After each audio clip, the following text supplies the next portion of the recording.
And this atheist reads Bible verses. This one is, of course, the monsters, Sarah and Abraham, and, of course, poor Hagar that has to suffer because of them. As some of y'all know, in this verse, these verses, Genesis 16, 7 through 9, takes place after Abraham raped Hagar.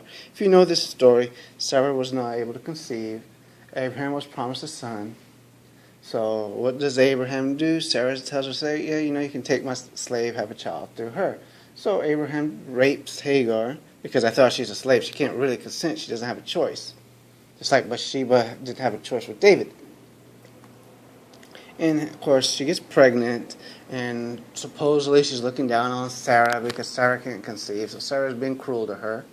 And, of course, Hagar has Ishmael, which the Muslims claim is, the descendant of Muhammad or whatever, their religion. And, of course, there's no evidence for that any more than there's evidence of anything in this book.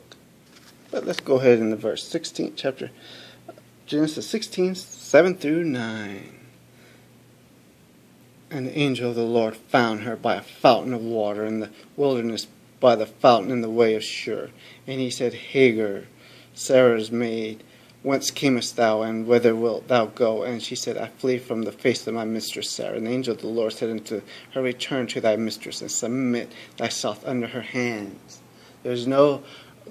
You don't hear nothing about the angel of the Lord telling Sarah to treat Hagar better, and Abraham that he needs to treat her better and treat the child better. Of course, if you read this verse, Abraham doesn't give a crap about Ishmael or Hagar, and they eventually, kick her out and all that nonsense. You know how horrible Sarah and Abraham are going to be to her if you read this verse. And of course, I got these verses idea for these 4 verses I'm doing today and the 4 that I did yesterday from The Amazing Atheist, his website, and video, 10 WGTF Bible verses. I'll put a link in the description. Feel free to like, subscribe, feel free to watch any of my other videos, and please check out the description. I also have a link to my website. But this verse you clearly see, Abraham, there's nowhere in here where Abraham is actually a decent person. Or Abraham, or whatever the hell. Muslims call him Abraham, whereas Jews and Christians call him Abraham.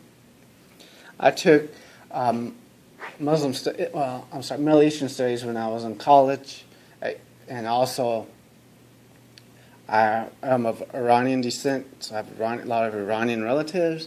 So I get to hear about Islam, and I've learned a lot about Islam.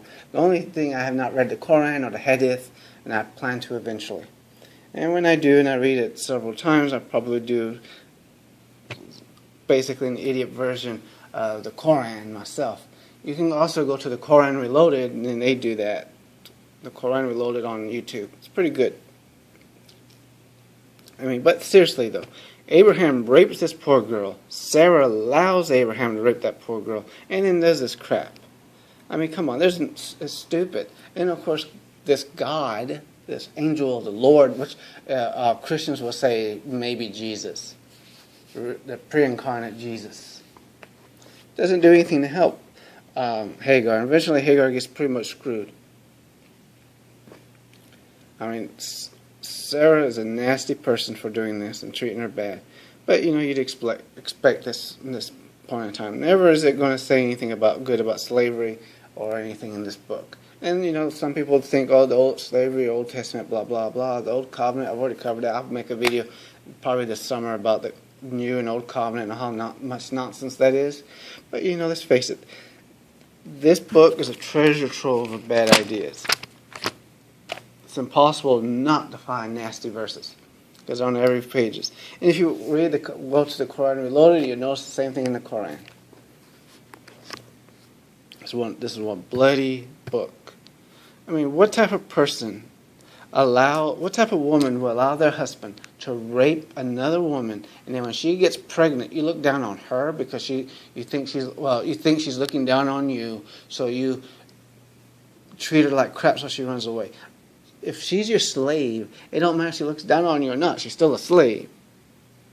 No one should be a slave, but you try to explain that to these people, and their God didn't seem to care.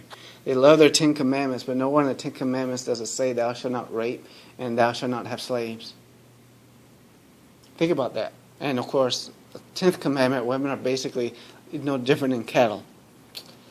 Oh well, feel free to like, subscribe, feel free to watch any of my other videos, feel free to check out the description. Thanks.